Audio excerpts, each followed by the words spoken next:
Hello बच्चों। तो यहां पर there has to be someone doing work on the gas. तो आज अपने घर के पीछे अपने घर में फ्रिज के पीछे जाकर देखो कि कोई ना कोई बैठा है उस फ्रिज के पीछे जो गैस को कंप्रेस कर रहा है, एक्सपेंड कर रहा है। फ्रिज वाले ने आपके उसमें एक आदमी बिठा के भेजा है, उसको कंप्रेस एक्सपेंड कर रहा है आपके लिए, है ना भाई? नहीं, सपोज करते हैं आप एक ना स्प्लिट एसी लेकर आए अपने घर के लिए। अरे वाह, मजा आया। लेकिन आप देख रहे हो ना, बाहर कहाँ ढूंढूंगा मैं? स्प्लिट एसी को उतार के ले गया तो मेरा आउटडोर को, ठीक है ना? तो एक काम करते हैं, मैं इस वाले दीवार पे लगा देता हूँ पूरा इंडोर और यहाँ लगा देता हूँ इस वाले दीवार पे लगा देता हूँ आउटडोर। तो एक ही रूम में इंडोर लगा दिया, आउटडोर लगा दिया। बताओ कमरे का टेम्परेचर बढ़ेगा कि घटेगा? क्या सेम रहेगा? बड़े टेम्परेचर बढ़ेगा, ठंडा नहीं करेगा और गर्म करेगा। यहाँ से एनर्जी लेगा, यहाँ से एनर्जी फेंकेगा, लेकिन जो एनर्जी फेंक रहा होगा ना वो ज्यादा होगी, जो लेगा वो एनर्जी कम होगी। Hello and welcome back students. बच्चों, आज हम लोग करने वाले हैं थर्मोडायनेमिक्स का एंड गेम। क्या है ये बेटा? इसके अंदर हम लोग आज बात करेंगे साइक्लिक प्रोसेसेस की, सेकंड लॉ ऑफ थर्मोडायनेमिक्स की, रेफ्रिजरेटर्स की, हीट पंप्स की, और बात करेंगे हम लोग बेटा हीट इंजन की। कार्नोट साइकिल की बात भी इसके अंदर हम लोगों को करनी है। तो बहुत सारी इंपॉर्टेंट बातें लेकर मैं आ गया हूं आपके सामने, आपका अपना रोहित गुप्ता। ठीक है बच्चों, तो स्टार्ट करते हैं बेटा आज का lecture without further ado. Let's do a quick revision first. तो बच्चों, इसके अंदर मैंने आपको काफी सारी चीजें करा दी थी, सारे फॉर्मूले मैंने यहाँ पर लिख दिए हैं, क्योंकि कहीं ना कहीं हमें इन फॉर्मूलास का इस्तेमाल आज की क्लास में भी करना होगा। ठीक है बच्चों, तो सबसे पहले है आपके पास आइसोकोरिक प्रोसेस, जिसके अंदर बेटा वॉल्यूम होता है कांस्टेंट, मतलब P/T होता है कांस्टेंट, वर्क डन होता है 0, डेल्टा Q होता है NCV डेल्टा T, और डेल्टा U होता है NCV डेल्टा T। ठीक है, डेल्टा Q और डेल्टा U बेटा बराबर यहां पर है। CV आपके पास molar heat capacity at constant volume है। ठीक है, इनकी डिटेल्स अगर आप जानना चाहते हैं बेटा तो आपको थर्मोडायनेमिक्स का बिगिनिंग देखना होगा। थर्मोडायनेमिक्स द बिगिनिंग, वो आप लोगों को स्टडी करना होगा अच्छे से बेटा लेक्चर। अगर नहीं देखा है अभी तक तो बेटा जाइए प्लेलिस्ट में जाकर देखिए, प्लेलिस्ट में आपको लेक्चर में मिल जाएगा थर्मोडायनेमिक्स बिगिनिंग। ठीक है, उसमें मैंने आपको सारे प्रोसेसेस में होने वाले ये work done, delta Q, delta U, सारे के चीज में डिटेल बताया है कि कैसे कैसे ये आ रहे हैं। सारे प्रोसेस को इंडिविजुअली डिस्कस किया गया है। Similarly delta Q equals to work done plus delta U होता है बेटा, ये फर्स्ट लॉ ऑफ थर्मोडायनेमिक्स है आपके पास। उसके बाद बेटा हम आइसोबारिक प्रोसेस में आते हैं। तो आइसोबारिक प्रोसेस में प्रेशर कांस्टेंट होता है, V/T का रेशियो कांस्टेंट होता है, P delta V NR delta T के बराबर होता है। NCP डेल्टा T जो है वो आपके पास डेल्टा Q के बराबर है, और डेल्टा U की वैल्यू NCV डेल्टा T के बराबर है। नोटिस करिए बेटा कि प्रोसेस बदलने पर डेल्टा Q बदल रहा है, लेकिन डेल्टा U सेम रहता है, वो नहीं बदलता है। आइसोथर्मल में टेम्परेचर कांस्टेंट होता है, डेल्टा U 0 होता है, बिकॉज डेल्टा T 0 है हमारे पास। NRT log V2/V1, ये आपके पास डेल्टा Q है, और वर्कडन है NRT log V2/V1, दोनों बराबर होते हैं। वर्कडन एंड डेल्टा Q बराबर होते हैं आइसोथर्मल प्रोसेस के अंदर। एडियाबैटिक प्रोसेस में बेटा हीट एनर्जी का कोई ट्रांसफर नहीं होता है। PV की पावर गामा कांस्टेंट होता है, TV की पावर गामा -1 कांस्टेंट होता है, या P की पावर 1 - गामा, T की पावर गामा कांस्टेंट होता है। और वर्कडन की बात की जाए तो वो है P1 V1 - P2 divide by gamma -1। और एडियाबैटिक प्रोसेस के अंदर डेल्टा Q तो 0 ही है, और डेल्टा U तो बेटा चेंज होता ही नहीं, वो तो NCV डेल्टा T ही है। पॉलीट्रॉपिक प्रोसेस के अंदर PV की पावर x बराबर कांस्टेंट है, P1 V1 वर्कडन तो बेटा सेम रहता है, बट गामा की जगह पर x आ जाता है। और C प्रोसेस जो है इसके अंदर वो होता है CV - R/x-1। तो ये हमारे पास डेल्टा Q आ गया, और डेल्टा U तो बदलता ही नहीं, डेल्टा U तो NCV डेल्टा T ही रहता है बच्चों। तो ये बेटा वर्कडन, हीट एनर्जी का exchange delta Q, and internal energy का चेंज डेल्टा U के सारे फॉर्मूलास। ठीक है ना। आगे अगर हम बढ़ते हैं बेटा तो हमारे पास कुछ यहाँ पे और टर्म्स हैं, जैसे CV है, CP है, गामा है, CV की वैल्यू गामा के साथ, F की वैल्यू गामा के साथ, या गामा की वैल्यु F के साथ। तो CV हमारे पास होता है FR/2, CP होता है CV + R, मेयर्स फॉर्मूला कहते हैं इसको। गामा होता है CP/CV, और CV की वैल्यू होती है R/गामा-1, F की वैल्यू होती है 2/गामा-1, गामा की वैल्यू होती है 2/F+1। CV, CP, गामा की जो वैल्यूज हैं अलग अलग गैसेस के लिए वो भी आपके सामने लिखी गई है बेटा। ये है मोनोएटॉमिक गैस, तो मोनोएटॉमिक गैस के लिए होता है 5/3 गामा, CV होता है 3R/2, CP होता है 5R/2। बेटा फॉर्मूले सारे याद होने चाहिए, अभी तक नहीं करा हुआ बेटा तो मैं सामने से हटता हूं, इनको एक बारी आप नोट कर ले बेटा, इनको पॉज करके आप इसको नोट कर ले एक बारी अच्छे से सारे फॉर्मूलास को। और डिटेल जानना चाहते हैं तो अगेन पहला लेक्चर थर्मोडायनेमिक्स का आप देखना ना भूले बेटा, प्लेलिस्ट में जाएंगे आप लोग और प्लेलिस्ट में जाकर आप इसके पूरे के पूरे लेक्चर को देख सकते हैं। बहुत इंपॉर्टेंट है, वो चीजें आती होंगी तो आज का लेक्चर आपको आगे समझ में आएगा, ठीक है ना। तो इसलिए पहले लेक्चर 1 अच्छे से स्टडी करके आइए, फिर ये लेक्चर आपको बढ़िया से समझ में आने वाला है, ठीक है बच्चों। चलो तो आगे बढ़ते हैं, रिवीजन हम लोग कर चुके हैं ऑलरेडी, तो अब बात करेंगे हम आज के क्लास के अंदर किसकी, हम बात करेंगे साइक्लिक प्रोसेसेस। साइक्लिक प्रोसेसेस क्या होते हैं, तो जहां से आप शुरू करते हो अगर घूम के उसी पॉइंट पर आ जाओ, आप कह रहे हैं कि देखो ये P है और ये V है और इसके अंदर आपने कोई भी एक पॉइंट A लिया, ये है थर्मोडायनेमिक स्टेट A, और यहां कहीं पर आपने एक पॉइंट B लिया, ये है थर्मोडायनेमिक स्टेट B। A से B तक गए आप, कुछ इस रास्ते से चले गए और वापस B से आप घूमकर A पर आ गए, ठीक है। तो आप इस तरीके से A से B तक गए, इस तरीके से वापस B से A तक आ गए। अब इस प्रोसेस के अंदर हमें कुछ अलग अलग क्वांटिटीज के बारे में स्टडी करनी है, जैसे what is delta U in the complete cycle, पूरी साइकिल में डेल्टा U कितना आने वाला है, इंटरनल एनर्जी का चेंज कितना होने वाला है। तो बेटा इंटरनल एनर्जी का चेंज डिपेंड करता है इनिशियल और फाइनल टेम्परेचर के ऊपर, उनके डिफरेंस पे डिपेंड करता है। अब मैं कह रहा कि भैया A से शुरू हुए और घूमकर वापस A पर आ गए, तो इनिशियल टेम्परेचर भी T है, फाइनल टेम्परेचर भी T है, डिफरेंस आया 0, so there is no change in the internal energy. ध्यान रखना एक पूरी साइकिल में जहां से शुरू किया घूम के वहीं पर आ रहे, इसलिए डेल्टा U होगा 0 पूरी की पूरी साइकिल के अंदर। अब उसमें प्रोसेसेस जो मर्जी इस्तेमाल हो रहे हैं उससे कोई मैटर नहीं है, नेट डेल्टा U की वैल्यू आपको मिलने वाली है बेटा इतनी 0 मिलने वाली है, इस बात को आपको रखना है बेटा ध्यान में, ठीक है। चलो डेल्टा U की वैल्यू समझ में आई। What is the work done in the complete cycle, पूरी साइकिल में कितना वर्क डन होगा by the gas, by gas, ठीक ना, work done in cycle by gas, कितना वर्क डन कर रही है गैस, हम जानना चाह रहे हैं, ठीक। तो अभी तक हम लिखते आ रहे थे work done is area under the PV graph, area under the PV graph, अभी तक लिखते हैं ना work done is area under the PV graph, ठीक है। लेकिन क्या यहां पर हम बोलेंगे कि area under the cycle is the work done, देखते हैं बेटा। देखो बच्चों, अगर हम A से B तक की बात करें तो यहां पर वॉल्यूम बढ़ रहा है, वर्क डन पॉजिटिव आएगा, और ये जो वर्क डन है ये हमारे पास आ रहा एरिया अंडर द साइकिल, मतलब कितना वर्क डन आ रहा। तो ये ग्रीन लाइन में ड्रॉ कर रहा हूं बेटा, ये जो पूरा एरिया शेड किया मैंने बेटा, ये है A से B तक जाने में होने वाला वर्क डन, और ये बेटा पॉजिटिव वर्क डन होगा, ठीक है। अब देखते हैं, जब B से A तक आ रहे हैं तो बेटा नेगेटिव वर्क डन होगा, ठीक है ना, वो नेगेटिव क्योंकि कंप्रेशन हो रहा, वॉल्यूम कम हो रहा, ठीक है ना, वॉल्यूम कम हो रहा मतलब गैस के प्रेशर के अगेंस्ट काम हो रहा, नेगेटिव वर्क डन हो रहा। अगर नेगेटिव वर्क डन हो रहा है तो बेटा एरिया अंडर द ग्राफ हमारे पास ये आएगा, है ना भाई। अगर एरिया अंडर द ग्राफ हमारे पास ये है, भैया ये बताओ कि ये हुआ work done from B to A, तो पूरी साइकिल में होने वाला वर्क डन कितना लिख सकते हैं, कमेंट करके बताओ बेटा। पूरी साइकिल में होने वाला वर्क डन हम कितना लिख सकते हैं, कमेंट एंड टेल कि पूरी साइकिल में कितना वर्क डन होगा, कमेंट एंड टेल, ठीक है बच्चों। तो बिल्कुल सही समझ रहे हो आप बेटा, work done in the cycle is going to be area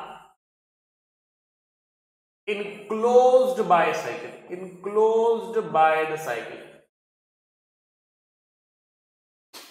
area enclosed by the cycle is work done by the gas. So work done by gas is the area enclosed by the cycle.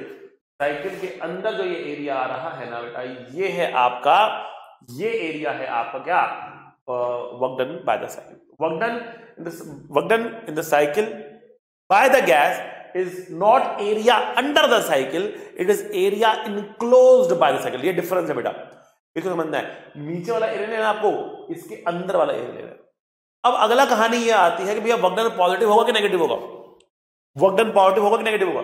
तो जो example मैंने दिखाया है आपको, ये cycle कुछ ऐसे जा रही, ए से बी तक ऐसे जा रही है, फिर बी से ए तक ऐसे जा रहा है। तो बताओ बेटा इस केस के अंदर वर्क डन पॉजिटिव होगा कि नेगेटिव होगा, कमेंट करके बताओ बेटा। Net work done by the gas in the complete cycle positive है कि नेगेटिव है, बताओ, कमेंट करके बताओ। मेरे हिसाब से बेटा 95% बच्चे बिल्कुल सही आंसर देंगे इसका। क्या आंसर है इसका? बहुत सिंपल आंसर है। क्या आंसर? देखो, जब ए से बी तक जा रहे थे तो पॉजिटिव वर्क डन हो रहा था, और जब पॉजिटिव वर्क डन हो रहा था तो वो वर्क डन बड़ा था कि हमने पूरा एरिया ही लिया, और जब बी से ए तक आ रहे तो छोटा वर्क डन हुआ क्योंकि एरिया कम है नीचे, और वो नेगेटिव था। पॉजिटिव वाला वर्क डन बड़ा, नेगेटिव वाला छोटा, तो जोड़ेंगे तो नेट पॉजिटिव आएगा। हम कह रहे ये साइकिल कैसी है? क्लॉकवाइज साइकिल है। तो हम कह रहे हैं clockwise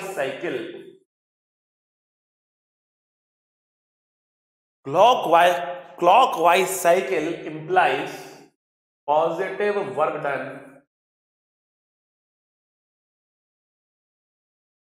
by gas. Clockwise cycle implies positive work done bye gas, ठीक है ना। गैस का जो वर्क डन है वो पॉजिटिव है, क्लॉकवाइज साइकिल का मतलब है positive work done by gas होगा। समझ गए बेटा आप? बात यहां तक क्लियर है? बढ़े आगे, चले आगे, चलो। डेल्टा यू की वैल्यू हमको 0 मिल गई, और work done by the gas हमको क्या मिल गया बेटा? Area enclosed by the cycle मिल गया। ओके, बहुत बढ़िया। साइक्लिक प्रोसेसेस हमारे लिए इसलिए जरूरी होते हैं क्योंकि हम साइकिल को रिपीट कर सकते। बड़े ध्यान से मेरी बात समझना बेटा। साइक्लिक प्रोसेसेस हम क्यों पढ़ रहे हैं? Why we are studying cyclic process? What is the need sir? What is the need? क्यों पढ़ रहे हैं हम? ठीक है ना, बच्चा पूछ सकता है ना, why sir, why we are studying cyclic process, है ना। तो बेटा साइक्लिक प्रोसेसेस हमारे लिए इसलिए जरूरी है क्योंकि साइकिल को हम रिपीट कर सकते हैं। रिपीट करने का मतलब क्या हुआ? देखो, एक बार हम घूम के आए, वापस उस स्टेट तक पहुंच गए ना, तो हमको कुछ वर्क मिल गया, और गैस वापस से अपनी इनिशियल कंडीशंस में आ गई। दोबारा से रिपीट करेंगे तो क्या होगा? दोबारा से वर्क मिलेगा, दोबारा से वर्क मिलेगा, दोबारा से वर्क मिलेगा, दोबारा से वर्क मिलेगा। हमें कंटिन्यूसली वर्क मिलता जाएगा, गैस वर्क करती रहेगी, हमारा काम होता रहेगा, वर्क डन होता रहेगा। उस वर्क को हम इस्तेमाल करके चाहे तो एसी चला सकते हैं, और इंजन चला सकते हैं। अब इंजन से क्या चला सकते हैं? जैसे आप इंजन से आप ट्रेन चला सकते हैं। इंडस्ट्रियल रेवोल्यूशन जब हुआ था ना, तो बेटा स्टीम इंजन बना था सबसे पहले, स्टीम इंजन था। आप देखें ध्यान से बेटा, आप देखें बेटा, मैंने यहां पर एक स्टीम इंजन दिखाया है आपको। इंजन नहीं, पूरी ट्रेन दिखा दी है मैंने। तो ये तो निकल रहा है ना, बादल नहीं निकल रहा है, धुआं निकल रहा है, ठीक है ना। स्टीम इंजन एक तरीके से बेटा ये चल रहा है, ट्रेन चल रही है, ऊपर से धुआं निकल रहा है, अंदर एक भट्टी है जहां पर कोयला जला रहे हैं। आपने देखा होगा ना पुराने जमाने के अंदर जो मूवियां आती थी, ठीक है ना, उसमें एक ट्रेन जा रही होती थी, और उस ट्रेन के अंदर ना एक भट्टी थी और एक आदमी होता था। उसका काम ही क्या होता कि भैया उस भट्टी के अंदर कोयला डालना होता।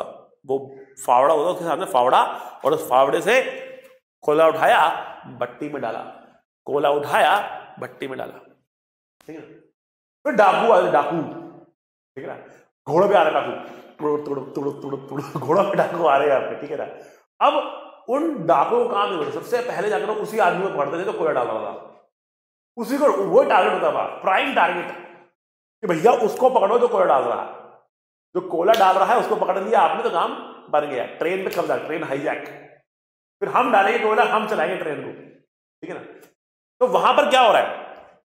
देखो वहां पर क्या हो रहा है, ये इंजन को चला रहे हैं हम, इस इंजन को चला रहे हैं हम, और इस इंजन को चलाने के लिए जो वर्क की रिक्वायरमेंट है वो गैस कर रही है, और गैस को वर्क करने के लिए एनर्जी की रिक्वायरमेंट है। वो एनर्जी कहां से आ रही? कोयले से आ रही। तो उसके बारे में पूरा समझाता हूं। इंजन में थोड़ा सा पहले भावना में बह गया और आपको इंजन पे ले आया डायरेक्टली, लेकिन मैं आपको ये बता रहा था कि साइकिल को हम बेटा रिपीट कर सकते हैं। साइकिल को बेटा हम लोग रिपीट कर सकते हैं, ठीक है। साइकिल को जितनी बार हम रिपीट करेंगे हमारा वर्क मिलता हुआ हमें चला जाएगा। गैस की इंटरनल एनर्जी चेंज हो नहीं रही, तो मतलब पूरे के पूरे साइकिल पूरे होने में गैस तो कोई एनर्जी रख नहीं रही अपने पास, ठीक है ना। तो यहां पर क्या हो रहा है, सारा वर्णन हम करा रहे हैं गैस से, क्या कर रहे हैं, गैस से वर्णन करा रहे हैं, ठीक है। डेल्टा क्यू क्या कह सकते हैं, what is delta Q? Delta Q जो है बेटा वो है हीट एनर्जी का एक्सचेंज। अगर फर्स्ट लॉ ऑफ थर्मोडायनेमिक्स लगाते हैं तो पूरे के पूरे साइकिल में होने वाला delta Q will be equals to work done in the cycle by gas obviously plus delta U. Delta U तो जीरो ही है, डेल्टा यू जीरो ही है, उसको मैंने लिखा ही नहीं, प्लस जीरो पर जीरो, डेल्टा यू जीरो ही है। सो डेल्टा क्यू साइकिल, पूरी साइकिल में जो हीट एनर्जी का एक्सचेंज है वो कहां जा रहा है, वर्क डन बाय साइकिल में जा रहा है। अब जो हीट एनर्जी का एक्सचेंज है ना बेटा, ये भी दो टाइप का होता है। एक टाइप में एनर्जी एब्जॉर्ब हो रही होती है और दूसरी टाइप में एनर्जी रिजेक्ट हो रही होती है। एनर्जी आ रही, एनर्जी जा रही, एनर्जी आ रही, एनर्जी जा रही, ठीक है ना। जब मैंने आपको ये भट्टी दिखाई थी, यहां पर देखो, तो यहां से जो ऊपर धुआं निकल रहा है, एनर्जी भी तो निकल रही है, धुआं गर्म निकल रहा है, धुआं निकलता है यहां से, तो ऊपर धुआं निकल रहा है वो गर्म धुआं निकलता है, गर्म धुआं निकलता है, ठीक है ना। तो गर्म धुआं निकल रहा है तो एनर्जी भी साथ में निकल रही है, तो एनर्जी भी निकल रही है साथ में, तो एनर्जी निकल रही है, बाहर जा रही है एनर्जी, लेकिन जहां पर हम कोयला डाल रहे ना, कोयला डाल रहे वहां से एनर्जी आ रही है।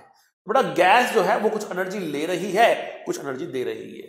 या इसको अगर आप छोटे उसमें लेकर आओ, मान लिया अपनी बाइक की बात करो, तो कहीं ना कहीं बाइक में भी यही कॉन्सेप्ट लग रहा, या कार में भी यही कॉन्सेप्ट लग रहा। हमारे पेट्रोल है, कोयला नहीं, पेट्रोल है, पेट्रोल हो रहा बर्न, प्रोड्यूस हो रही एनर्जी, वो एनर्जी जा रही इंजन के पास, इंजन चल रहा, इंजन से कनेक्टेड है आपके टायर्स, टायर्स घूम रहे, गाड़ी आगे चल रही, ठीक है ना।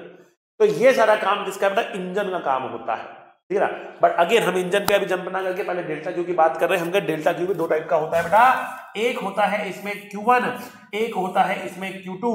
Q1 को कहते हैं एनर्जी एब्जॉर्ब्ड, Q2 को कहते हैं energy rejected. Energy absorb, energy rejected. सो डेल्टा क्यू जो पूरी साइकिल में है वो है Q1 minus Q2। Delta Q जो पूरी साइकिल में है ना बेटा वो है Q1 माइनस Q2, ठीक है ना। तो Q1 माइनस Q2 में Q1 क्या है, एनर्जी जो एब्जॉर्ब हो रही, Q2 क्या है, जो एनर्जी रिजेक्ट हो रही। जो रिजल्टेंट है, नेट कितनी एनर्जी एब्जॉर्ब हो रही है, वो है delta Q, that is Q1 minus Q2। आई बात समझ में आपको? माइनस क्यू क्योंकि एक एब्जॉर्ब एक रिजेक्ट हो रहा। अब यहाँ पे Q1 Q2 दोनों ही हमें पाउडर लेके चलने हैं, ये Q1 Q2 दोनों ही पाउडर लेके चलने हैं। मैंने बीच में माइनस लगा दिया है ऑलरेडी, मैंने बीच में माइनस लगा दिया है, रिजेक्ट के लिए मैंने बीच में माइनस लगा दिया है, ठीक है ना। ओके, समझ गए बेटा बात? चलो अब बात करते हैं, जैसे कि मैंने आपको पहले ही हिंट दे दिया है तो पहले उसी की बात करते हैं। भैया जो हमारे पास क्या नाम है, साइक्लिक प्रोसेसेस हैं, ठीक है। अगर क्लॉकवाइज साइकिल होगी तो work done by gas positive होगा, एंटी क्लॉकवाइज साइकिल हो गई तो work done by gas negative हो जाएगा। क्लॉकवाइज साइकिल का मतलब है work done by gas positive होगा और एंटी क्लॉकवाइज साइकिल का मतलब है work done by gas negative होगा। तो अब कहने की, अब सोचने वाली बात यह है कि हमें अगर इंजन चलाना है और बाइक को आगे लेके जाना है तो हम क्या चाह रहे हैं, गैस वर्क करें कि हम गैस पे वर्क करें? हम चाह रहे हैं गैस वर्क करके गाड़ी को चलाएं, है ना भाई। सो जब भी हम बात करेंगे किसकी, हीट इंजन की, हीट इंजन का काम क्या होता है बेटा, what is the role of heat engine? It converts heat energy into mechanical work. It converts heat energy into mechanical work. ये हीट एनर्जी को मैकेनिकल वर्क में कन्वर्ट करता है, ठीक है। कौन? Heat engine. तो what does heat engine do? Heat engine converts heat energy into mechanical work, ठीक है। And this is a tough job, this not an easy job. देखो इसका उल्टा बहुत आसान है, मतलब आपने एक पत्थर लिया, पत्थर को फेंक दिया, राइट। तो पत्थर के पास क्या है? पत्थर के पास है kinetic energy, mechanical energy, can say it has a mechanical energy. जब आपने फेंका तो अल्टीमेटली जब चलता था वो रुक गया। तो कहां गई वो सारी mechanical energy? It converts into heat. वो हीट में चली गई, वो हीट में चली गई बेटा, वो हीट में चली गई। ठीक है ना। Mechanical convert heat energy into mechanical energy बोल सकते हो आप, यहाँ पे मैकेनिकल वर्क में ना बोल के मैकेनिकल एनर्जी बोल सकते हो बाय डूइंग मैकेनिकल वर्क से। ठीक है, लेकिन अगर आपने उसी पत्थर को लिया और उसको गर्म करना चालू किया, गर्म करना चालू किया, तो क्या पत्थर भागना शुरू कर देगा? क्या नहीं ना, पत्थर गर्म होगा चलेगा नहीं, गर्म होगा चलेगा नहीं। क्या मतलब इसका? इसका मतलब ये कि अगर आपके पास मैकेनिकल एनर्जी है तो उसको हीट में कन्वर्ट करना बहुत ही आसान, लेकिन अगर आपके पास हीट एनर्जी है तो उससे मैकेनिकल एनर्जी प्रोड्यूस करना इज टफ।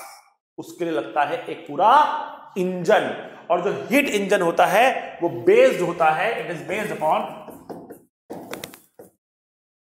और it is made by clockwise cycle. Clockwise cycle cyclic process. ठीक है, क्लॉकवाइज साइकिल होनी चाहिए तब जाकर बनता है। कौन सा ग्राफ की बात कर रहे हैं? पीवी ग्राफ की बात कर रहे हैं, पीवी ग्राफ की बात कर रहे हैं। पीवी ग्राफ के अंदर क्लॉकवाइज साइकिल रहेगी तो हम कहेंगे कि भैया क्या बन रहा? ये एक हीट इंजन बन रहा। इससे we can create a heat engine, इससे we can create a heat engine, we can get energy from it, we can get energy from it. आई बात समझ में आपको? लेट अस सी बेटा। देखो हमने कहा कि देखो ये क्या है हमारे पास, हमने कहा ये एक इंजन है, इसमें क्या है बेटा? इसमें गैस है, ध्यान देखना। और क्या है हमारे पास? ये देखो हमारे पास बेटा एक सोर्स है, किसका? हीट एनर्जी का। बेटा ये कहां पर है? ये हाई टेम्परेचर पर है, it is at high temperature. Now gas will take energy from the high temperature, it will absorb energy from the high temperature. तो विल राइट Q1। तो Q1 क्या है बेटा? एनर्जी एब्जॉर्ब है। क्या है? Energy absorbed. Then we have a piston air which is connected to a gear and which is connected in turn with a let's say tire. Okay, this is connected to a tire. Alright, नीचे कर लो या फिर ऊपर draw कर सकते हैं हम, कोई बार कंफ्यूजन है आपका तो we can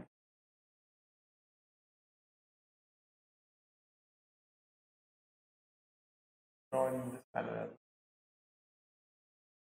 Now when the piston move in and out, then this gear converts the motion into rotatory motion. वो मैकेनिकल गियर का काम है। ठीक है, वो मैकेनिकल गियर का काम है, उसको इंजन लगता, that's a mechanical gear, we can convert this motion into a rotary motion. ठीक, तो लेकिन इस पिस्टन को कौन चला रहा? इस पिस्टन को चला रहा। जैसे ही इसके पास ये एनर्जी आई, गैस एक्सपैंड करती है, पिस्टन को बाहर की तरफ मूव करती है। अब मूव तो कर दिया, बाहर वापस आना भी तो है। वापस आने में क्या करना है? गैस को ठंडा होना पड़ेगा, कंप्रेस होना पड़ेगा, ठंडा होना पड़ेगा, कंप्रेस होना पड़ेगा। वो कैसे होगा? The gas is going to reject the energy at sink which is at low temperature. Normally it is atmosphere, right? So the gas is going to reject the energy, मतलब Q2 यहां लिखते हैं। Q2 क्या है? Energy rejected है, ये energy rejected है ये। तो gas will reject the energy to the source. ठीक है ना, और जैसे वो एनर्जी रिजेक्ट करेगी, ठंडा हो जाएगी, तो पिस्टन खट करके वापस आएगा। एनर्जी आई जुप, पिस्टन क्या जुप, एनर्जी गई जुप, पिस्टन वापस आया जुप। तो यहां पर एनर्जी का फ्लो हो रहा है, यहां पर पिस्टन मूव कर रहा है, जुम जुम जुम जुम जुम जुम ऐसे हो रहा है, चल रहा है। एनर्जी जा रही, पिस्टन ऐसे से जा रहा, ऐसे से जा रहा, और वो कन्वर्ट हो रहा इस तरीके के मोशन में। ये रिपीट होती जा रही है यहां पर साइकिल। ठीक है, अब सोर्स से एनर्जी निकल रही तो सोर्स ठंडा होना शुरू हो जाएगा।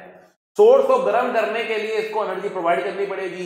इसको एनर्जी प्रोवाइड करने के लिए आप कोयला जला सकते हो, आप क्या नाम है, पेट्रोल डीजल बर्न कर सकते हो। You need a energy source जहां से कंटिन्यूअस एनर्जी सोर्स के पास जाए, टेम्परेचर बढ़े, टेम्परेचर से एनर्जी इसके पास जाकर पूरा खेल चलता हुआ चला जाए। ये है पूरी कहानी बेटा आपके पास इंजन। ठीक, आई होप आपको मोटा मोटा समझ में आएगा इंजन काम कैसे करता है। लेकिन अब हम बात करेंगे यहां पर भैया work is done by the gas here, positive work कर रहा है ये बाय द गैस है। ओके, ठीक है, तो यहां पर एनर्जी के पॉइंट ऑफ व्यू से हम क्या लिख सकते हैं? हम कह रहे हैं जो एनर्जी आ रही Q1, कहां जा रही है एनर्जी? ये एनर्जी कुछ तो वर्क डन बाय गैस में जा रही और Q2 में जा रही। साइकिल पूरा हो रहा, ये अपने पास कोई एनर्जी को रोक नहीं रहा, मतलब डेल्टा U को 0 लिखना है आपको। Q1 जो आ रहा वो दो पार्ट में बट रहा, एक तो रिजेक्ट हो रहा, बचा हुआ एनर्जी वर्क डन में जा रही। तो क्लियरली जो एनर्जी ये एब्जॉर्ब कर रहा है उतनी एनर्जी रिजेक्ट नहीं कर रहा, उसमें से कुछ हिस्सा वो वर्क में कन्वर्ट कर रहा है। सारा कन्वर्जन नहीं हो रहा, सारा कन्वर्जन नहीं हो रहा, कुछ हिस्सा वर्क में कन्वर्ट हो रहा है, सारा कन्वर्ट नहीं हो रहा। Q2 0 नहीं है यहां पर, Q2 कुछ आएगा, कुछ ना कुछ एनर्जी सिंक में जाएगी, ठीक है ना। सारा कन्वर्जन नहीं हो रहा, बिकॉज उसको वापस भी तो आना है, वापस आने ठंडा होना है, ठंडा होने में एनर्जी वापस देनी है, तो कंप्रेस होगा, एनर्जी वापस देगा। तो भैया इसका मतलब क्या है? इसका मतलब क्या है? कुछ ना कुछ Q2 होना चाहिए। तो कोई भी इंजन ऐसा बन नहीं सकता जिसका एफिशिएंसी 100% हो जाए। ये आपका सेकंड लॉ ऑफ थर्मोडायनेमिक्स है, इंजन के लिए भी बात करेंगे उसके लिए हम, ठीक है ना। बट हम कह रहे हैं Q1 equals to W by gas plus Q2 ये होता है। इतनी बात समझ में आई आप लोगों को? बहुत बढ़िया। Now we define efficiency. क्या डिफाइन कर रहे हैं हम? एफिशिएंसी डिफाइन कर रहे हैं, efficiency of heat engine define कर रहे हैं। अब ये क्या चीज है? तो देखो, आप एक हीट इंजन से क्या चाहते हो? आप एक हीट इंजन से क्या चाहते हो? कि भैया वो बहुत सारा वर्क करे, बहुत सारी एनर्जी पैदा करे, बहुत सारी एनर्जी को कन्वर्ट कर दे मैकेनिकल एनर्जी में, और बहुत दूर तक हमको लेकर जाए। ये चाह रहे हो ना? तो what do we want? We want more work done by the gas. जितना ज्यादा गैस वर्क डन करेगी उतना ही हाई एफिशिएंसी होना चाहिए, वर्क डन बाय गैस ज्यादा होना चाहिए ना। क्या नहीं चाह रहे आप हीट इंजन से? क्या नहीं चाह रहे आप हीट इंजन से?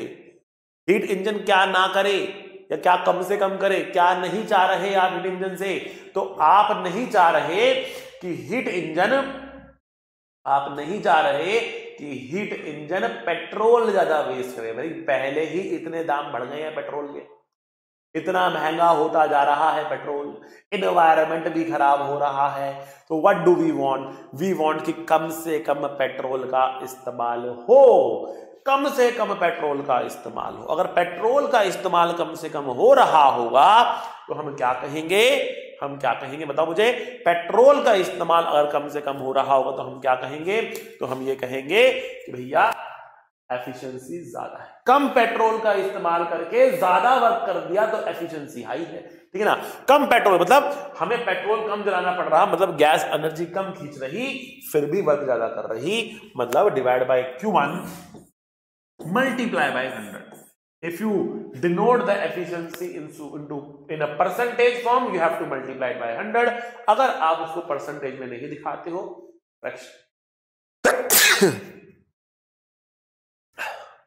सॉरी, अगर आप उसको फ्रैक्शन में दिखाते हो तो फ्रैक्शन में दिखाने का मतलब है आप 100 से मल्टीप्लाई वहां पर नहीं कर रहे होंगे, ठीक है बच्चों। ये कहानी है। चलो भाई, वर्क डन बाय गैस को हम क्या लिख सकते हैं? हम कह रहे हैं देखो एफिशिएंसी क्या हो गया, work done by gas is Q1 minus Q2 divide by Q1 into 100, मतलब ये हो गया 1 minus Q2 bye Q1 into 100, ये हो गया हमारे पास एफिशिएंसी।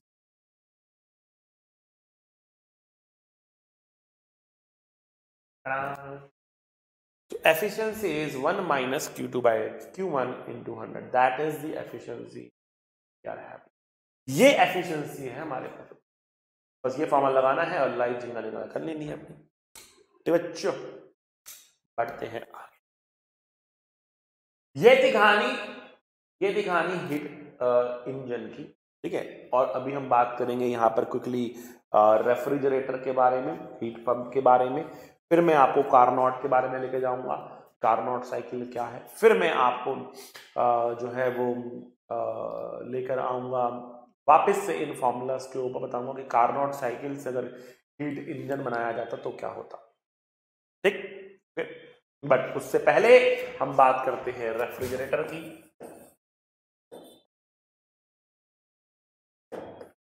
क्या काम होता है रेफ्रिजरेटर का? कमेंट करके बताइए, रेफ्रिजरेटर क्या करता है? कमेंट करके बताइए मुझे, व्हाट डज रेफ्रिजरेटर डू? क्या काम है इसका? बहुत सिंपल भाषा में कहा जाए तो रेफ्रिजरेटर का काम होता है एनर्जी को लो टेम्परेचर से निकालकर हाई टेम्परेचर पर लेके जाना, लो टेम्परेचर से निकालकर हाई टेम्परेचर पर लेके जाना।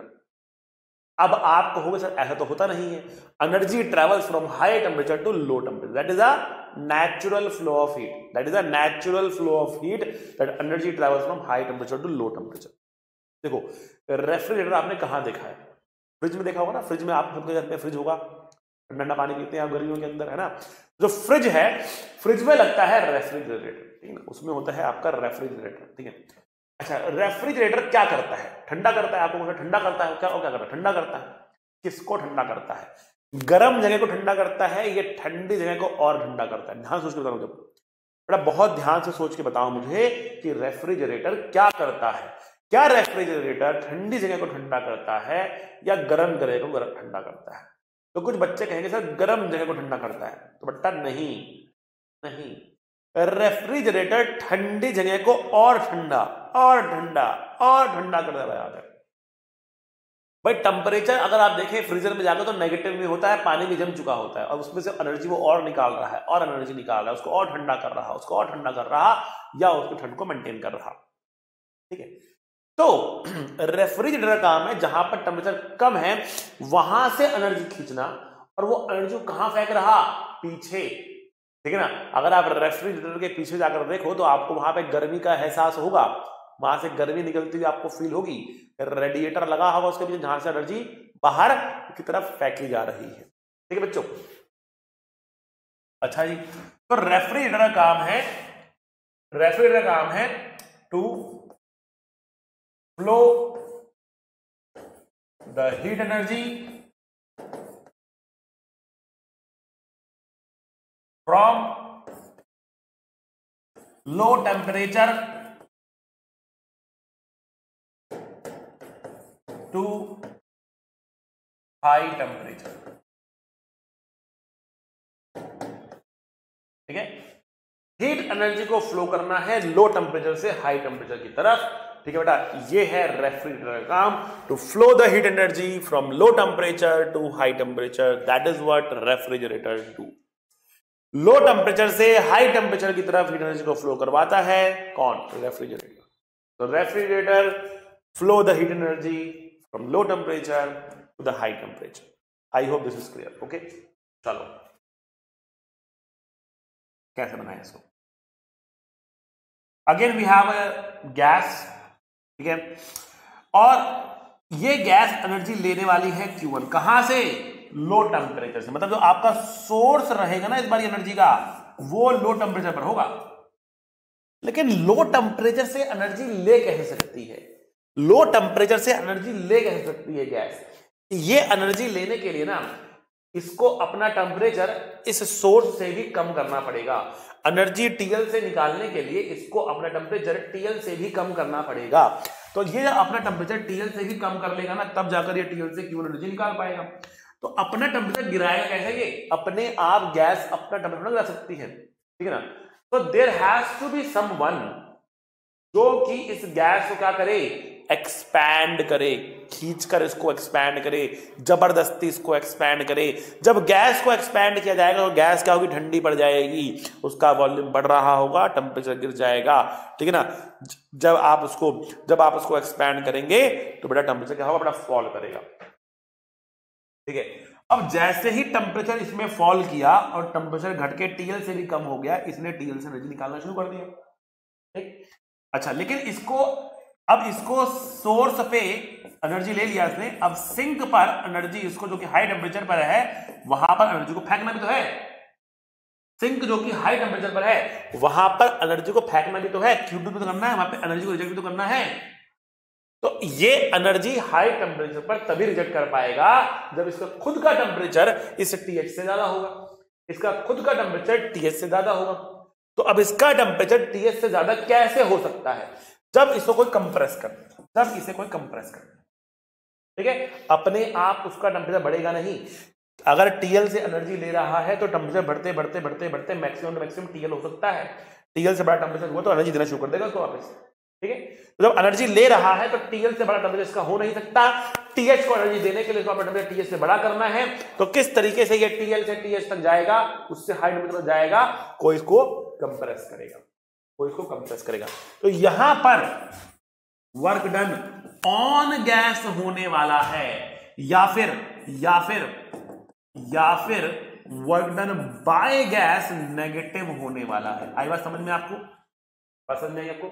तो यहां पर there has to be someone doing work on the gas. तो आज अपने घर के पीछे अपने घर में फ्रिज के पीछे जाकर देखो कि कोई ना कोई बैठा है उस फ्रिज के पीछे जो गैस को कंप्रेस कर रहा है, एक्सपेंड कर रहा। फ्रिज वाले ने आपके उसमें एक आदमी बिठा के भेजा है, उसको कंप्रेस एक्सपेंड करता रहा है आपके लिए, है ना भाई? नहीं, कौन कर रहा है? कंप्रेसर। तो ये काम है बेटा इलेक्ट्रिसिटी का। Work is done on the gas bye electricity. तो एक मोटर है बेटा, मोटर का काम होता है घूमना। बहुत सिंपल शब्दों में समझा रहा हूं, वेरी वेरी सिंपल शब्दों में समझा रहा हूं। मोटर का काम होता है घूमना। मोटर कैसे घूमती है? जब उसमें इलेक्ट्रिसिटी जाती है तो मोटर घूमना शुरू हो जाती है। मोटर घूमना बेटा शुरू हो जाती है और उस मोटर को गियर्स के जरिए कनेक्ट किया जाता है पिस्टन से। मोटर घूमती है तो पिस्टन इन एंड आउट करना शुरू कर देता है। गैस के ऊपर वर्क होना चालू हो जाता है। गैस के ऊपर वर्क होना चालू हो जाता है, ठीक है ना? गैस के ऊपर वर्क होता है। गैस ठंडी होती है तो वो सोर्स से एनर्जी लेती है, गैस गर्म होती है तो वो सिंक पे एनर्जी फेंक देती है। आई बात समझ में? तो यहां पर हम क्या कह सकते हैं? देखो, हम कह रहे हैं कि Q1 एनर्जी आ रही plus work is done on gas, plus work is done on gas, ठीक है? कहां गया ये? Q2 में गया, Q2 में गया। ये हमारे पास बेटा इक्वेशन आ गई, ये हमारे पास इक्वेशन आ गई। एनर्जी आई, वर्क आया, मिला के कहां गया? Q2 में। अब यहां पर एक बहुत ही फेमस क्वेश्चन है, बहुत ही फेमस क्वेश्चन है बेटा, उसका जवाब देना है। मान लिया आपने आपके रूम में एक नया फ्रिज लाके रखा, एकदम बीचों बीच रख दिया आपने फ्रिज लाके, ठीक? अब उसका जो फ्रंट डोर है वो खोल दिया, फ्रीजर का डोर भी खोल दिया, आगे से खुला हुआ है, ठीक? और आपने उसको प्लग किया और स्विच ऑन कर दिया। सारा रूम हर जगह से बंद कर दिया। बाहर से ना एनर्जी आ रही ना बाहर एनर्जी जा रही, मान लेते हैं एडियाबैटिक रूम है आपका पूरा, ठीक? अब आपने उसको स्विच ऑन कर दिया तो अब जो फ्रिज है वो क्या कर रहा? वो आगे से एनर्जी को ले रहा है और पीछे एनर्जी को फेंक रहा है। आगे से एनर्जी ले रहा, पीछे एनर्जी फेंक रहा, आगे से एनर्जी ले रहा, पीछे से एनर्जी फेंक रहा, आगे से एनर्जी ले रहा, पीछे एनर्जी फेंक रहा। ओके, तो हमने कहा कि मान लिया आपके पास ये फ्रिज है, आपने इसका गेट ऐसे खोल रख दिया, ये फ्रिज था यहां पर आपका, ठीक है? ये फ्रिज है, ठीक? तो अब क्या हुआ? आपने इसका तार लिया और तार को स्विच पर लगा दिया। यहां पर स्विच ऑन करने पर क्या होगा? यहां से आगे से इसमें एनर्जी आ रही और पीछे एनर्जी जा रही। ये बेटा Q1 है आपका, बेटा Q2 है आपका। तो अब क्वेश्चन ये उठ रहा कि भैया आगे से तो वो ठंडा कर रहा है रूम को और पीछे से रूम को गर्म कर रहा है, तो रूम का तापमान बढ़ेगा कि कम होगा? ये आपको बताना है, ये आपको बताना है। रूम का टेम्परेचर बढ़ेगा कि कम होगा? कमेंट करके बताइए बच्चा कि रूम का टेम्परेचर बढ़ेगा कि कम होगा। Comment and tell, comment and tell. बहुत सिंपल सी बात, कमेंट एंड टेल। क्या बताना है आपको?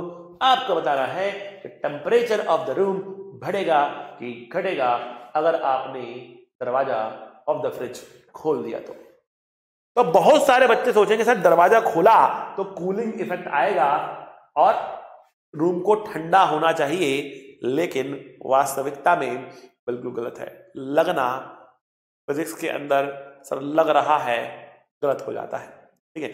इंट्यूशन पे काम नहीं करना, हमको फैक्ट पे काम करना है, लॉजिक पे काम करना है। लॉजिक क्या कह रहा? लॉजिक कह रहा भैया Q2 Q1 से बड़ा है। आगे से जो एनर्जी वो खींचता है उससे ज्यादा एनर्जी पीछे से फेंकता है। क्यों?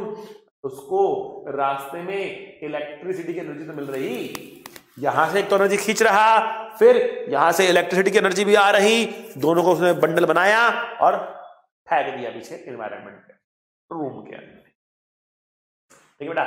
ये चीज। अब इसकी बात कह लो या फिर आप एसी को कह लो, बात एक ही है। AC is also a sort of refrigerator. AC काम भी वही होता है, आगे से हीट एनर्जी लेता है, पीछे हीट एनर्जी को फेंक देता है, या आउटडोर जो उसकी यूनिट होती है वहां से एनर्जी को फेंक देता है। सपोज करते हैं आप एक ना स्प्लिट एसी लेकर आए अपने घर के लिए, अरे वाह मजा आया, लेकिन आप देख रहे हो ना बाहर कहाँ ढाऊंगा मैं, स्प्लिट एसी को उतार के ले गया तो मेरा आउटडोर को, ठीक है ना। तो एक काम करते हैं, मैं इस वाले दीवार पे लगा देता हूं अपना इंडोर, और यहां लगा देता हूं इस वाले दीवार पे लगा देता हूं अपना आउटडोर। दो होते ना उसके, एक डब्बा जो बाहर रखते हैं जिससे पंखा घूम रहा होता है करके, ठीक है ना, और एक अंदर लगाते हैं, ठीक है, जिससे ठंडी हवा आती है। तो आपने उसको लगा दिया यहां पर, और जो पंखे वाला चीज है उसको लगा दिया यहां पर। तो एक ही रूम में इंडोर लगा दिया, आउटडोर लगा दिया। बताओ कमरे का टेम्परेचर बढ़ेगा कि घटेगा, या सेम रहेगा? बड़ा टेम्परेचर बढ़ेगा, वो ठंडा नहीं करेगा और गर्म करेगा। यहां से एनर्जी लेगा, यहां से एनर्जी फेंकेगा, लेकिन जो एनर्जी फेंक रहा होगा ना वो ज्यादा होगी, जो लेगा वो एनर्जी कम होगी। तो फेंक ज्यादा रहा, ले कम रहा, तो रूम में क्या होगा, बड़ा बढ़ना शुरू हो जाएगा, बढ़ना शुरू हो जाएगा। अब आप सोच रहे होंगे, आपके दिमाग में खुराफातें आनी शुरू हो जाएंगी। आप सोचोगे शाह आपने एक बात कही, आपने कहा कि रेफ्रिजरेटर भी एसी की तरीके से ही काम करता है, या एसी रेफ्रिजरेटर की तरीके से ही काम करता है। मतलब अगर हम फ्रिज को खिड़की पे लगा दे, उसका पीछे वाला हिस्सा बाहर कर दे और फिर गेट खोल दे, तो क्या कमरा ठंडा होगा सर? क्या वो एसी बन जाएगा? काम तो करेगा, काम तो करेगा वो, लेकिन the problem is AC is design to cool a bigger room and refrigerator fridge is design to cool a very small compartment. उसकी इतनी पावर नहीं है, उसमें इतनी क्षमता नहीं है, इतनी एनर्जी नहीं खाता वो। एसी बहुत एनर्जी खाता है, फ्रिज इतना एसी नहीं खाता है, एनर्जी नहीं खाता है। इलेक्ट्रिसिटी का बिल इतना नहीं आता है फ्रिज चलाने पर जितना एसी चलाने पर आता है, because AC is design to cool a bigger room. उसकी ताकत, उसकी पावर ज्यादा है बेटा, वो ज्यादा वर्क कर लेगा, वो ज्यादा एनर्जी खींच देगा, पूरा ठंडा कर देगा, ठीक है ना। प्रिंसिपल वाइज बात की जाए तो अगर आपने फ्रिज को उठाकर लगा दिया खिड़की पर, कूलिंग इफेक्ट तो वो देगा, लेकिन इतना ज्यादा कूलिंग इफेक्ट नहीं मिलेगा जितना आपको एसी में मिलता है। क्यों? क्योंकि fridge is not design to cool a big room, but the principle is same. बच्चों भाई आई समझ में, तो बहुत इंपॉर्टेंट बातें मैंने आप लोगों से करी है अभी। अब यहां पर हम डिफाइन करेंगे क्या? हम डिफाइन करेंगे बेटा coefficient of performance. Coefficient of performance, इसको लिखेंगे बेटा हम बीटा से। कॉफिशिएंट ऑफ परफॉर्मेंस क्या होता है, बीटा को कैसे लिखते हैं हम? कॉफिशिएंट ऑफ परफॉर्मेंस क्या होता है बच्चों? तो देखो, कॉफिशिएंट ऑफ परफॉर्मेंस का मतलब है, कॉफिशिएंट ऑफ परफॉर्मेंस का मतलब है, यहां पर पहली बात हम एफिशिएंसी डिफाइन ना करते हुए कॉफिशिएंट ऑफ परफॉर्मेंस डिफाइन कर रहे हैं। इसको हम नॉर्मली फ्रैक्शन में लिखते हैं, परसेंटेज में नहीं लिखते हैं, ये चीज आपको ध्यान रखनी है, ठीक है ना। तो कॉफिशिएंट ऑफ परफॉर्मर, कौन अच्छा परफॉर्मर होगा? तो हम क्या चाहते हैं एक रेफ्रिजरेटर से? कि वो ज्यादा ठंडा करे, that is what we want. What we want from AC, what we want from a refrigerator, कि ज्यादा ठंडा करे। मतलब Q1 क्या हो? बड़ा हो। Q1 क्या हो? बड़ा हो। हम क्या नहीं चाहते? हम नहीं चाहते, हम नहीं चाहते, हम क्या नहीं चाहते? हम नहीं चाहते क्या? कि भैया बिल ज्यादा आए, मतलब इलेक्ट्रिसिटी ज्यादा काम करे, हम नहीं चाहते। मतलब हम चाहते हैं कि वर्क डन ऑन गैस कम से कम हो। तो कम वर्क करके ज्यादा कूलिंग करे तो बेटर परफॉर्मर। आई बात समझ में? तो इसको आप लिख सकते हैं Q1 divide by work done on gas कितना है? Q2 माइनस Q ये आ गया हमारे पास, ठीक। अब क्योंकि हमें वर्क डन ऑन गैस करवाना है, इसके लिए रेफ्रिजरेटर के लिए क्या होना चाहिए? Anti clockwise cycle. Anti clockwise बिल्कुल इसी प्रिंसिपल के ऊपर बेस बेटा हीट पंप होता है जो कमरे को गर्म करता है। सब कुछ सेम है, बस हमारा फोकस चेंज हो जाता है। रेफ्रिजरेटर के लिए हमारा फोकस Q1 पे होता है, हीट पंप के लिए Q2 पे होता है। तो अगर आप हीट पंप की बात कर दो, हीट पंप की बात कर दो, तो हीट पंप के लिए कॉफिशिएंट ऑफ परफॉर्मेंस जब लिखा जाएगा उसमें Q2 divide by work done on gas लिखा जाएगा। बट इसकी बहुत चर्चा मैं इसलिए नहीं कर रहा हूँ, बहुत ज्यादा इसके बारे में पूछा नहीं जाता है।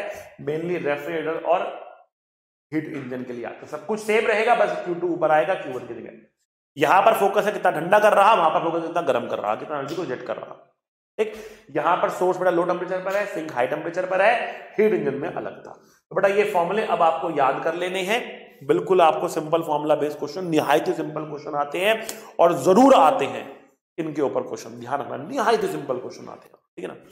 चलो अब फटाफट मैं आपको लेकर चलता हूं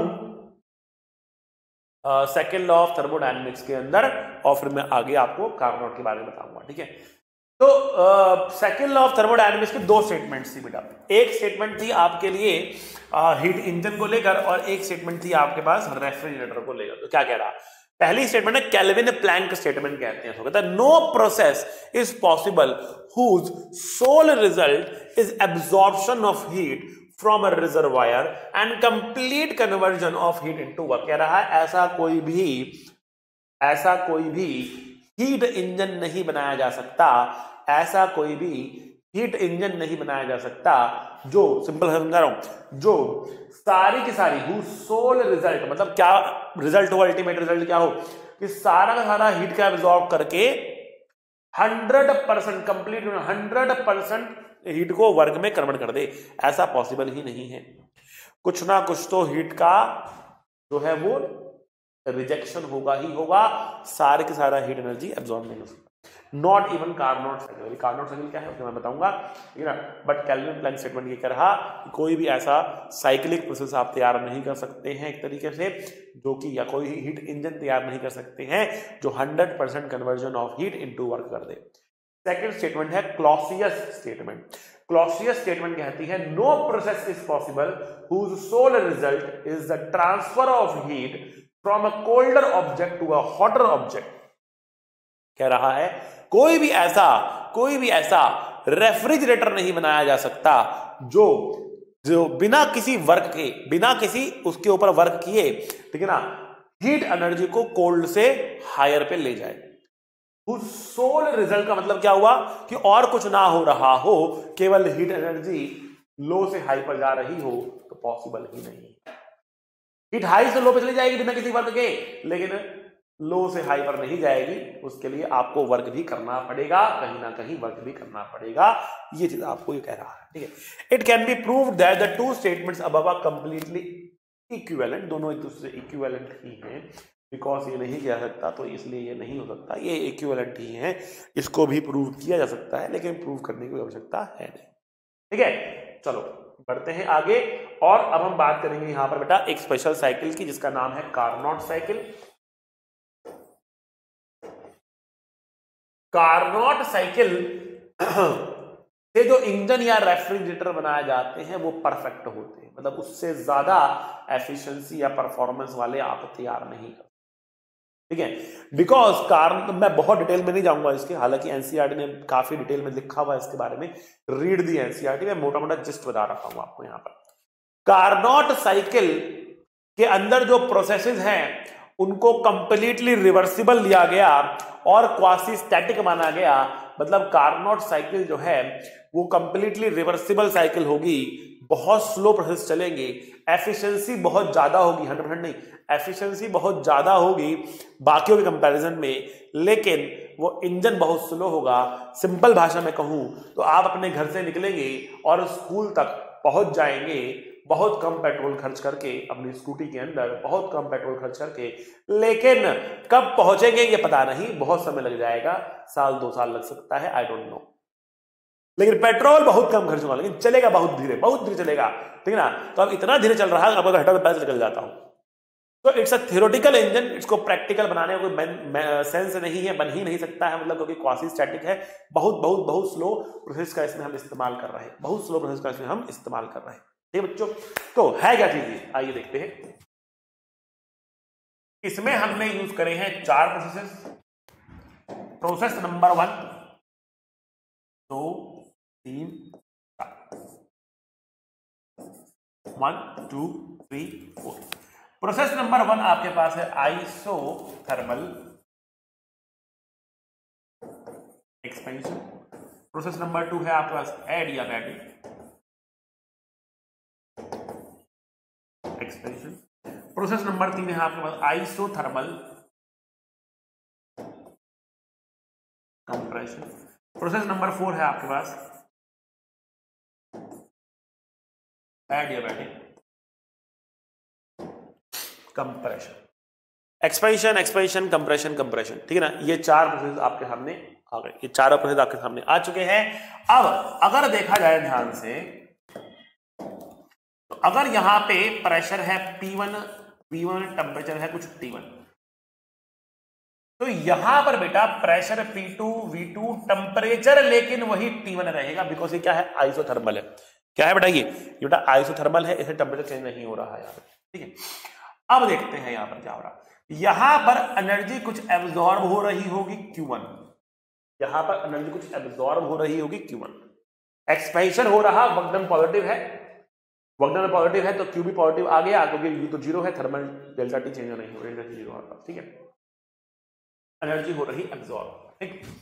अच्छा जी, अब यहां पर क्या होगा, यहां पर देखो कुछ प्रेशर P3 आएगा, वॉल्यूम V3 आएगा, टेम्परेचर कुछ बेटा T2 ले सकते हो आप यहां पर, या एक काम करते हैं इसको TH लिख देते हैं, हाई टेम्परेचर लिख देते हैं, और इसको लिखते हैं हम TL, इसको लिखते हैं बेटा हम TL के बराबर, ये TL है, ठीक है। तो ये लो टेम्परेचर पर आ रहा, जब टेम्परेचर का चेंज हो रहा तो कोई भी एनर्जी इसके अंदर नहीं आ रही, क्योंकि ये एडियाबैटिक है। और फिर वापस से क्या हो रहा, ये आइसोथर्मल जा रहा, तो यहां पर बेटा ये P4 V4 तो आएगा, लेकिन टेम्परेचर TL ही रहेगा, और यहां पर एनर्जी का क्या हो रहा, रिजेक्शन हो रहा। लो टेम्परेचर पर एनर्जी का रिजेक्शन हो रहा, हाई टेम्परेचर पर एनर्जी का एब्जॉर्प्शन हो रहा, ठीक है। क्लॉकवाइज साइकिल ली है तो मैं इससे क्या बना सकता हूं, क्या बना सकता हूं इससे बेटा, मैं इससे मैं बना सकता हूं हीट इंजन। इसको एंटी क्लॉकवाइज करूंगा तो रेफ्रिजरेटर बन जाएगा, इसको एंटी क्लॉकवाइज करने पर रेफ्रिजरेटर बन जाएगा, ठीक है। अच्छा सर, अब अगर हम इसके लिए एफिशिएंसी की बात करें, इसके लिए अगर हम एफिशिएंसी की बात करें तो बेटा एफिशिएंसी का फॉर्मूला होगा, एफिशिएंसी का फॉर्मूला होगा वर्क डन बाय गैस, है ना, work done by gas divide by Q1 into 100, है ना भाई, ये बोल सकते हैं, या फिर 1 minus Q2 by Q1 into 100 कर सकते हैं, ठीक है। तो let's say this is the formula, 1 minus Q2 by Q1 formula. अब आइसोथर्मल प्रोसेस के अंदर जो Q1 होगा, तो Q1 की वैल्यू क्या लिख सकते हो आप, what is the value of Q1। तो बेटा Q1 जो होता है आइसोथर्मल प्रोसेस के अंदर वो W के बराबर होता है। फॉर्मूला देखिए बेटा, फॉर्मूला देखिए, Q जो है आइसोथर्मल प्रोसेस में वो nRT log V2 by V1 होता है ना, nRT log V2 by V1 होता है। तो वापस आते हैं, the value of Q1 will be nRT high log V2 by V1, ये हमारा Q1 है।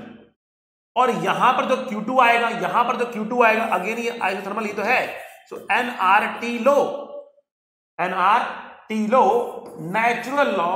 Natural log of V final कितना है हमारे पास, V4 है, और इनिशियल कितना है, V3 है। बट बेटा क्लियरली V4 छोटा है, V3 बड़ा है, ठीक है ना, तो नेगेटिव आने वाला है, ये नेगेटिव आने वाला है, तो नेगेटिव मतलब रिजेक्शन होता है, बट हमें इसका क्या चाहिए, मॉड चाहिए, बिकॉज मैं माइनस साइन ऑलरेडी डाल चुका हूं, ठीक है। तो मैं यहां पर लिखूंगा V3 बाय V4, आप चाहो तो यहां पर एक माइनस डाल लो, क्योंकि मैंने इनिशियल फॉर्म फाइनल किया है, पर जब मैं यहां पे मॉड डालूंगा ना तो ये माइनस साइन भी हट जाएगा, ठीक। अब मेरे पास यहां पर क्या आ रहा, Q2 बाय Q1 आ रहा, Q2 बाय Q1 आ रहा। तो अगर मैं यहां पर Q2 बाय Q1 का रेशो निकालू ना, तो वो रेशो मुझे मिल रहा T high by T low, in fact T low by T high लिखना पड़ेगा मुझे, T low by T high natural log V3 by V4 divide by natural log V2 by V1, ठीक है बच्चों, यहां से बस समझ जाएंगे। अब देखो मैं कुछ और रिलेशन यहां पर लिखता हूं, और फिर हम आगे बात करते हैं, ठीक है। क्या रिलेशन लिख सकते हैं, क्योंकि ये आइसोथर्मल है, I can write P1 V1 equals to P2 V2, पहली बात। ये एडियाबैटिक है, तो आई कैन राइट P2 V2 की power gamma is equals to P3 V3 की पावर गामा। अब ये आइसोथर्मल है, तो आई कैन राइट P3 V3 बराबर P4 V4, और क्योंकि ये एडियाबैटिक है, I can right P4 V4 की पावर गामा बराबर P1 V1 की power gamma. V3 by V4 चाहिए और V2 बाय V1 चाहिए, और इन चारों से अगर आप सॉल्व करके निकालेंगे, कुछ इधर करेंगे, सॉल्व करेंगे, you will actually get that V3 by V4 बराबर V2 बाय V1 आएगा। और क्योंकि ये बराबर आएगा इनको सॉल्व करके, तो आपको मालूम पड़ेगा कि भैया मैं इनको काट सकता हूं। और इनको काटने का मतलब क्या हो गया? इनको काटने का मतलब हो गया कि Q2 बाय Q1 बराबर TL बाय TH है, या फिर Q2 बाय TL बराबर Q1 बाय TH है। इसको कहते हैं बेटा एंट्रोपी। केमिस्ट्री में काफी डिटेल में पढ़ोगे। और कार्नोट साइकिल के अंदर एंट्रोपी कांस्टेंट बनी रहती है, डिसऑर्डर चेंज नहीं हो रहा, बिकॉज बिल्कुल क्वासी स्टैटिक प्रोसेसेस होते हैं, कोई डिस्टरबेंस सिस्टम के अंदर नहीं आ रही होती है, और एंट्रोपी फिक्स्ड रहती है। इसीलिए ये क्या है? इसीलिए ये एक ऐसा इंजन है जो कि सबसे ज्यादा एफिशिएंसी देगा, इससे ऊपर एफिशिएंसी नहीं आ सकती है। ठीक है, तो एंट्रोपी आपके पास क्या है? इसमें कांस्टेंट है, Q बाय T का रेशियो क्या आ रहा? कांस्टेंट आ रहा। ठीक है, तो हम यहां पर TL बाय TH कर सकते हैं। तो मैं अब आपको वापस लेके चलता हूं हीट इंजन और रेफ्रिजरेटर के फॉर्मूलाज के ऊपर, और यहां पर अब मैं आपको एक फॉर्मूला देने वाला हूं, ध्यान से आप इसको यहीं पर लिखेंगे। अगर कार्नोट साइकिल होगी, कार्नोट इंजन होगा, तो मेरा फॉर्मूला 1 माइनस Q2 का मतलब TL और Q1 का मतलब TH, जो जहां से आ रहा है वहां का टेम्परेचर लिख दो, खत्म बात। ये फॉर्मूला आ गया। TL bye TH, Q2 bye Q1 था तो TL बाय TH। ठीक, समझ गए? यहां आते हैं बेटा, तो अगर मैं कार्नोट की बात कर दूं, अगर मैं कहूं कि कार्नोट के ऊपर बेस्ड साइकिल मेरी है, तब क्या होगा? तो Q1 कहां से आ रहा? TL से आ रहा ना Q1, तो Q1 की जगह पर TL लिखूंगा। Q2 कहां जा रहा? TH पे जा रहा, तो मैं यहां पर TH लिखूंगा। Q1 कहां से आ रहा? TL से आ रहा, तो मैं यहां पर TL लिखूंगा। तो कार्नोट के लिए बेटा हमारे पास ये आ गया, बेटा बीटा ये आ गया। ठीक है ना? आई वाज समझ में? कार्नोट का फॉर्मूला ये रहा। क्या ये फॉर्मूला यूज कर सकते हैं कार्नोट के लिए? कर सकते हो। This is a general formula for all the cycle, this is a special formula for Carnot, this is valid for all cycle including Carnot, this is specifically design for Carnot. दोनों equal है Carnot के लिए, दोनों की value बराबर आएगी Carnot के लिए। आई होप आपको बात समझ आ गई। तो कार्नोट का स्पेशल फॉर्मूला ये रहा रेफ्रिजरेटर के लिए, वो रहा हीट इंजन के लिए। बच्चा, सेकेंड लॉ ऑफ थर्मोडायनेमिक्स हमें समझ में आ गया, कार्नोट साइकिल का हमने पूरी कहानी देख ली। अब बेटा एक क्वेश्चन करते हैं जिस पे हम सारे जितने फॉर्मूले हमने अब तक पढ़े हैं लग जाए, एक पूरा समा बन जाए हमारा कि सर हमने जो अभी तक पढ़ा है उस पूरे का रिवीजन हो जाएगा बढ़िया से, और सारी चीजें आपके सामने रखकर सामने आ जाएंगी, तो मजा आ जाएगा। ठीक है बच्चों, तो एक क्वेश्चन यहां पर हम लेंगे, जरूर लेंगे बेटा क्वेश्चन हम एक। तो आइए देखते हैं, ये T है, ये B है।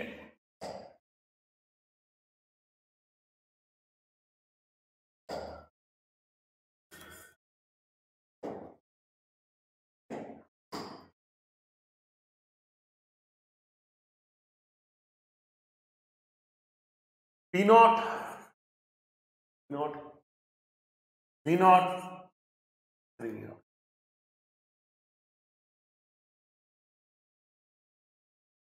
एक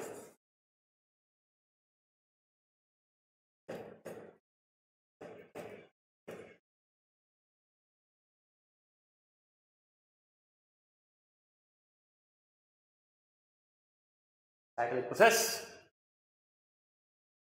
monatomic gas,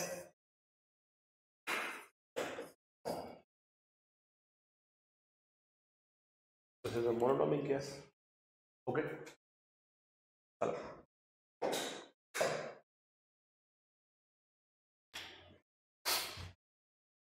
you have to find delta Q work done by gas, delta U for all processes and for complete cycle. तो तीन चीजें निकालनी है, 4 प्रोसेसेस के लिए तो 12 आइटम्स हो गई, और साइकिल के लिए भी तो 15 आइटम्स हो गई। तो कुल मिला के 15 आइटम्स आपके सामने आ गए जो निकालनी। इसके अलावा एक और चीज निकालनी है, because it is a clockwise cycle we can make a heat engine out of it. तो you have to find efficiency of the engine, efficiency of the engine निकालना है आपको। तो कुल मिलाकर 16 चीजें निकालनी है, 16 चीजें आप लोगों को निकालनी है। It will take a time, 10 minutes का टाइम कम से कम आपको लग सकता है ये 16 आइटम्स निकालने के लिए। पॉज करिए, बनाइए पूरा 16 आइटम्स के आंसर्स को, कमेंट करके बताइए सर मेरा इसका आंसर ये, इसका आंसर ये, इसका आंसर ये, इसका आंसर ये आएगा, फिर मैच करेंगे। क्वेश्चन दिया बेटा, मैं भी सॉल्व करूंगा, घबराना नहीं, ठीक है। पॉज करिए, सॉल्व करिए, मैराथन क्वेश्चन है अपने आप में, ठीक है ना। तो 10 मिनट लगेंगे, आराम से करिए, सारी चीजें हैं, सिंपल सिंपल चीजें हैं, सारी चीजों का रिवीजन आपके दिमाग में हो जाएगा एक क्वेश्चन से ही, बढ़िया से करना है, ठीक है। चलो, आई होप आप लोगों ने कर लिया होगा। I am starting it. तो सबसे पहली बात करते हैं प्रोसेस ए बी से शुरू करेंगे, प्रोसेस ए बी से शुरू करेंगे। ए बी प्रोसेस बेटा कौन सा प्रोसेस है? आइसोकोरिक प्रोसेस है, आइसोकोरिक प्रोसेस है, ठीक। अब क्योंकि एक आइसोकोरिक प्रोसेस है, इसमें वॉल्यूम कॉन्स्टेंट, तो वॉल्यूम कितना होगा इसमें? 0। Delta U and delta Q A B के लिए बराबर होंगे, और इनकी वैल्यू होगी N C V delta T. बहुत खूब। एन मोनो एटॉमिक गैस के लिए सीवी की वैल्यू होती है 3r/2, सीपी की वैल्यू होती है 5r/2। याद करना है, स्टार्टिंग में डायग्राम बना के दिया था मैंने आपको, टेबल बनाई थी। तो सीवी कितना हमारे पास? 3r/2 है ना, लिखो delta T 3/2 N R delta T. Sir ना एन दिया ना डेल्टा टी दिया, कैसे सॉल्व करेंगे भैया इसको? घबराना नहीं है। पीवी बराबर एनआरटी होता है ना, पीवी बराबर एनआरटी होता है ना। तो अब आइसोकोरिक में वॉल्यूम कांस्टेंट है, मतलब आप क्या करेंगे? डेल्टा पी बराबर डेल्टा पी इंटू वी बराबर एनआर डेल्टा टी। तो कितना प्रेशर चेंज हो रहा? 2 P naught minus P not,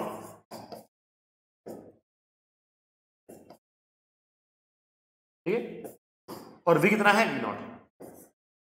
ये है आपका एनआर डेल्टा। इसका मतलब हमारा आंसर कितना आएगा? 3/2 पी नॉट वी नॉट। ये क्या है? ये आपका डेल्टा क्यू भी है, ये आपका डेल्टा यू भी है ए बी के लिए।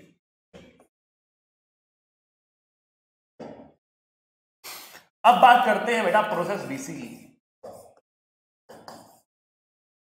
ये बेटा एक आइसोबारिक प्रोसेस है, प्रेशर इसमें कांस्टेंट होता है, वर्कडन का फॉर्मूला पी डेल्टा वी होता है। सारे फॉर्मूले याद होने चाहिए बीसी प्रोसेस के लिए। पी डेल्टा वी, पी कितना है यहां पर? 2 पी नॉट है सर। डेल्टा वी कितना है sir? 3 V naught minus V naught. कितना आ गया? 2 P naught, 2 V naught, 4 P naught V naught आया सर। बहुत खूब, बहुत खूब। वर्कडन आ गया, डेल्टा क्यू कितना होगा इसी में? So delta Q will be N CP delta T. CP हो जाएगा ये, सीपी की वैल्यू है 5/2, 5r/2, तो 5/2 एन आर डेल्टा टी। ओहो, अब की बारी क्योंकि प्रेशर कांस्टेंट है तो N R delta T P delta V के बराबर होगा, क्योंकि प्रेशर तो कांस्टेंट है। प्रेशर कितना है? 2 पी नॉट। डेल्टा वी कितना है? 3 V naught minus V naught. कितना हो गया? 10 पी नॉट वी नॉट हो गया। बहुत खूब, बहुत खूब। डेल्टा यू की बात करें तो बेटा उसकी वैल्यू होती है N C V delta T. N C V delta T होती है भैया उसकी वैल्यू, सर जी। तो सीवी की वैल्यू कितनी है? 3/2, तो 3/2 N R delta T, 3/2 P delta V. P delta की वैल्यू वही आएगी मतलब आपको 4 पी नॉट वी नॉट, तो ये कितना आया? 6 पी नॉट वी नॉट आ जाएगा, 6 पी नॉट वी नॉट आ जाएगा डेल्टा यू। डेल्टा यू आ गया, डेल्टा क्यू आ गया, वर्क डन आ गया, ठीक है भाई। चलो आगे बढ़ते हैं। अब बात करेंगे बेटा हम अगले प्रोसेस की।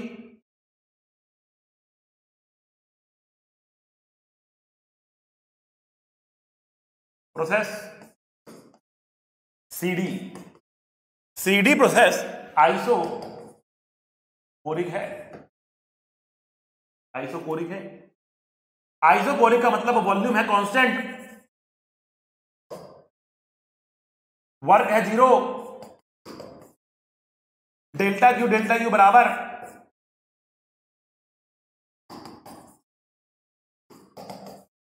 एनसीवी डेल्टा टी, सीवी की value 3r/2।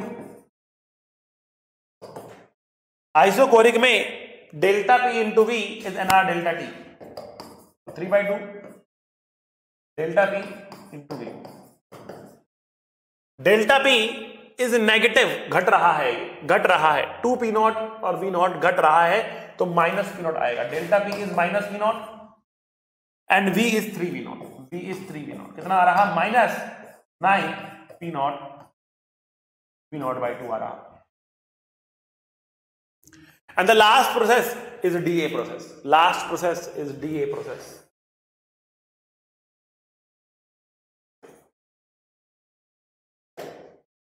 Again it is isobaric process.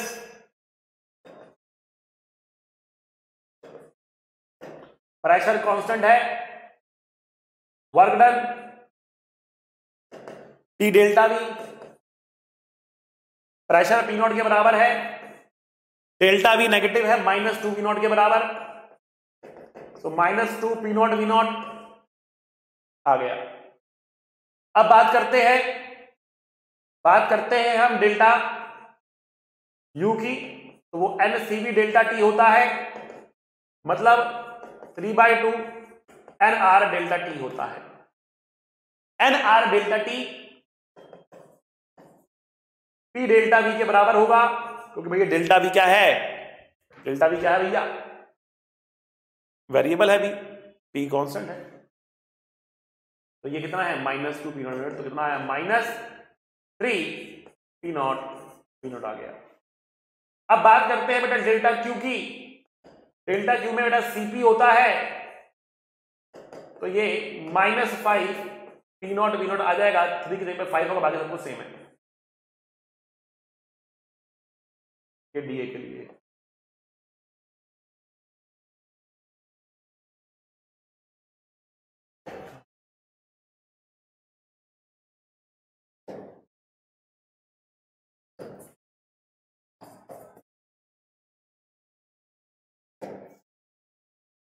चलो आगे देखिए। हमने सारे अलग अलग प्रोसेसेस के अंदर तीनों क्वांटिटी निकाल ली, मतलब हम कुल मिला के कितनी क्वांटिटी निकाल चुके हैं अब तक? 12 क्वांटिटी निकाल चुके हैं। अब पूरी साइकिल की बात करेंगे। तो डेल्टा यू पूरी साइकिल में कितना होगा? सबको जोड़ लो भाई। यहां कितना है? डेल्टा यू कितना है बी? प्रोसेस ए बी के अंदर डब्ल्यू ये रहा 3/2। बीसी में कितना है बेटा? 6। सीडी में कितना है डेल्टा यू? -9/2। और डीए में कितना है डेल्टा यू? -3 p0 v0। अगर यहां पर एलसीएम ले लिया जाए 2 आएगा एलसीएम, ठीक, तो भैया ये 3 आएगा प्लस 6 आएगा, तो 6 - 3 बचेगा ना, 3 to 6 हो जाएगा, -9 आएगा, रहा 0 आ रहा। भाई पूरी साइकिल के अंदर डेल्टा यू 0 ही होता है, यही तो मैंने आपको बताया था, वही तो आ रहा। पूरी साइकिल के अंदर डेल्टा यू 0 होता है, 0 ही तो है। क्यों भाई? डेल्टा W मतलब वर्क डन कितना होगा पूरी साइकिल में? Work done in the cycle जोड़ लो। पहली बार में वर्क डन कितना आ रहा हमारे पास? कितना आ रहा वर्क डन? 3/2 आ रहा, नहीं और आ रहा 0 प्लस। बीच में कितना वर्क डन है? 4 v0 v0। इसमें कितना है? 0। इसमें कितना है? -2।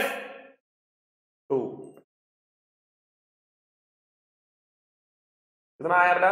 2p0 v0 है, 2p0 v0 है। ओके सर, अगर आप ये एरिया निकाल लो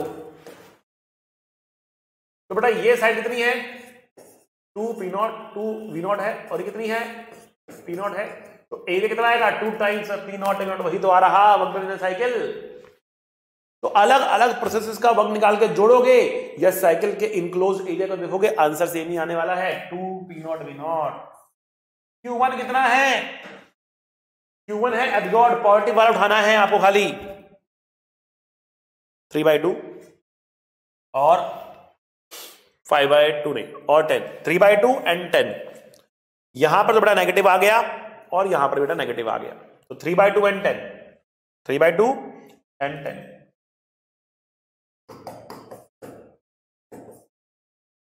मतलब 23/2 p0 आ रहा, 23/2 p0 आ रहा, ये Q1 है। Q2 की बात करें जाए, अगर Q2 की बात की जाए तो Q2 कितना होगा भाई, नेगेटिव उठा लेंगे, तो यहां पे कितना है 9/2 और यहां पे कितना है -5, तो 9/2 एंड 5 माइनस लेना नहीं, 9/2 एंड 5, 9/2 एंड 5 कितना होगा 9/2 एंड 5 19/2 19/2 p0 19/2 ये हो गया हमारे पास 9/2 और इसको जोड़ो, अगर इन दोनों को भी जोड़ो ना आप तो आपको मिलेगा 2p0v0। इनको जोड़ के देख लो आप, Q1 Q2 को बस सब्ट्रैक्ट करना है, दोनों ने सब्ट्रैक्ट करना है, ठीक है ना। Q1 माइनस Q2 निकाल के देखो तो आपको कितना मिलेगा, वर्कडन के बराबर मिलेगा कितना 2p0v0। खैर एफिशिएंसी निकालनी है सर हमको, एफिशिएंसी, तो एफिशिएंसी का फॉर्मूला होता है 1 - Q2/Q1 × 100। Q2 की वैल्यू है 19/2, Q1 की वैल्यू है 23/2,